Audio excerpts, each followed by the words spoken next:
Hey everybody, my name is Jenny, coming to you with the diet update.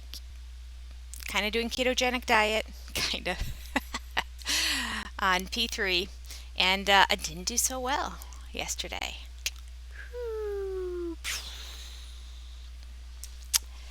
I had some like quinoa nut crackers. Not P3 appropriate.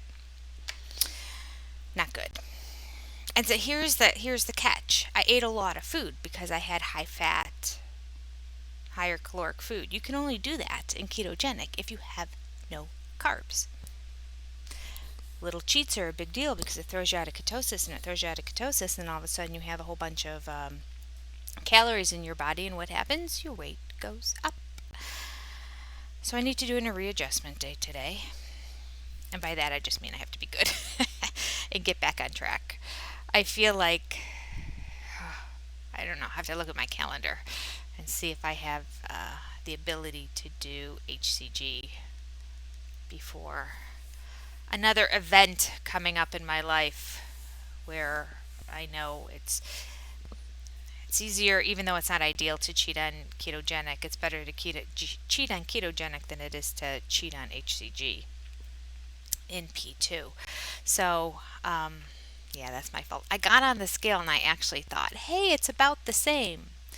But it was actually 2 pounds higher than where I weighed in yesterday. Yeah, yeah. And that makes sense because although I was like all happy, like, look what I got away with, that wouldn't have been a really good mindset for me to like go into today knowing, oh, look at everything I ate yesterday and those crackers didn't really affect me, and go into today because that's a pattern I shouldn't be doing. So, yeah, okay. I have other options. It was just really, really, really tired, and I wanted to eat the buffalo chicken dip, and I had no desire to cut up a pepper. Just no desire to do it. So yeah, here we go. I'm gonna do it today. Gonna do it today. Gonna cut up all the peppers, all 6 of them, and put them all in a bag so that they're ready to go. It's the only downside with vegetables. A lot of them come with prep work. I mean, carrots don't, like baby carrots, but you can't eat baby carrots. Although I could have eaten a baby carrot, would have been a smarter choice. I mean, I don't have any in the house, but because that's what I would have eaten last night had I had that as an option. But a baby carrot would have definitely been a better choice than to go with those nutty quinoa crackers, healthy crackers. And maybe they are healthy in terms of in the world of cracker, but they weren't a good choice for me. All right. So, what are we going to talk about? Exactly how many carbs should we be eating per day? Now, I've talked about this in a couple videos in the past where I'm like, I keep seeing this range. So, let's talk about the range a little bit today. I'm going to pull this right from Diet Doctor again, too. And it says not everybody needs the same carb restriction for optimal health. This is good to know because there's a lot of people who are like, you absolutely can't go over this, or you absolutely, well, no one's going to say you can't go under this. So, but there's different amounts of where you need to be.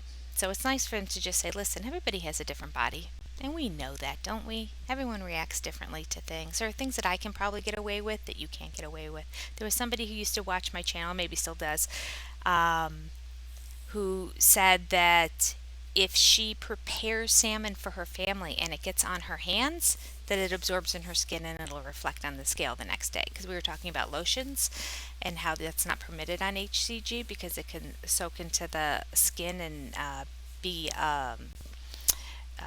yeah, the like fats, I guess, if you will, in it will soak into your system. And that's how highly sensitive HCG is for some people.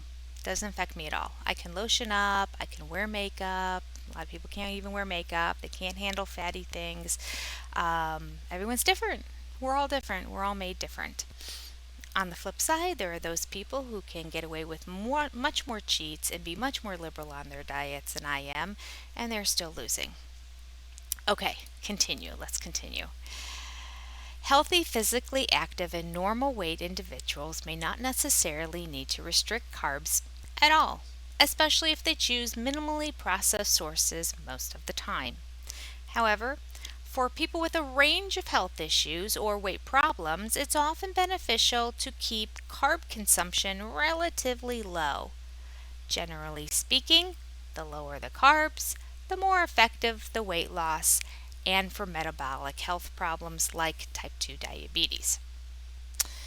All right, so here are the 3 different carb restrictions that they list out.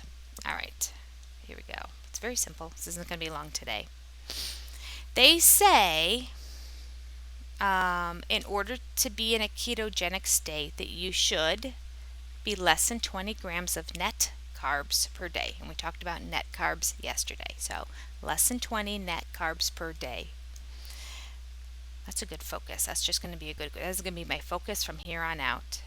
Less than 20 net carbs, less than 20 net carbs. I'm not going to worry about how much, how little amount of food or calories or anything. I'm going to be really, really, really diligent with myself about counting my carbs. As we all should be, right? It's just like I feel like I was eating so much under what in terms of carbs before that I didn't even bother counting, so that when you start to go down the path you shouldn't and you're not really counting, then you throw everything off. Okay. A moderately low carb diet would be between 20 and 50 net carbs a day. So that would be moderately low. And a liberal carb count is between 50 and 100 net carbs a day.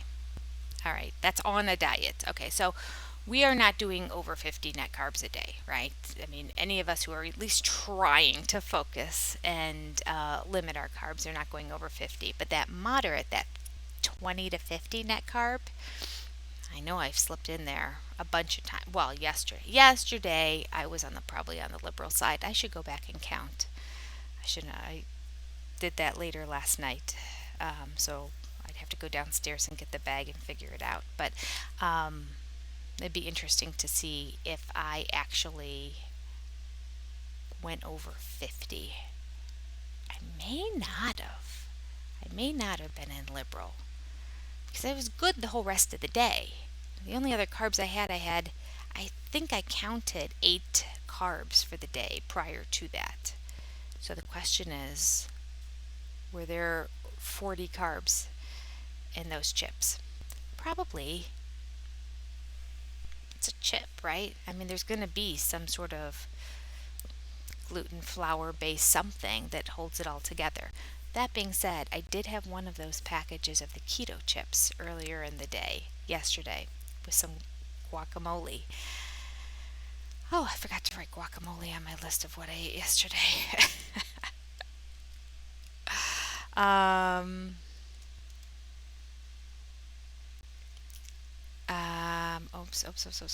Oops, I'm writing it. GUAC. Okay. They were as bland as all get out, but I really enjoyed having a little crunch with my guacamole. Like a crunch, not like a crunch from a pepper or that you would get from a carrot. Again, I'm not eating carrots on keto because you're not supposed to, because carrots have a higher sugar content. But yeah, I'll go back and double check for you how many actual carb counts and what's exactly in those chips. I honestly, I think the pouch that I ate was about $2 a piece. So I'm not going to be buying any more of these after this box is gone. They're quite pricey. I just was really curious if I really wanted it. So I'm going to use that as my downfall. If I ever feel like I run out of peppers, I have no vegetables, and I want to eat some more of the chicken dip, I have them as a resource in the pantry. I can pull them out. Or I'm just really craving some guac. No, I didn't have guac with it. I put guac on my chicken. Remember, I bought some ground chicken and I made turkey or taco mix with it. I had a low carb chicken taco wrap earlier in the day with lettuce and guac on it. I put cheese I had some Colby cheese chunks. Well, it was like a big hunk, and I cut off a big chunk of it and put it in the microwave to melt it so I could kind of like bend pieces off, and I was putting those on the chips and eating it. It was enjoyable, but again, chip would have been probably better if I would have had taco dip with it or if I would have had this buffalo chicken dip with it. I think the cheese alone was kind of like, this is good, but not great. All right, I just clicked over and see that there's a delay. I apologize. I'm going to get out of here so this doesn't annoy you too much. It means I have to like restart my computer when it starts doing this. I don't know why it does it. All right, love to you all. That's what you should do in terms of staying in ketosis. Bottom line, less than 20 net carbs. I think I will talk to you tomorrow about my actual ketones and where they are as I've been measuring them on a daily basis. Hmm. Um, all right, that's all I have. You take care. Any information you have to share with me, feel free to. I appreciate all of it. Please like and subscribe, and I'll see you next time. Bye.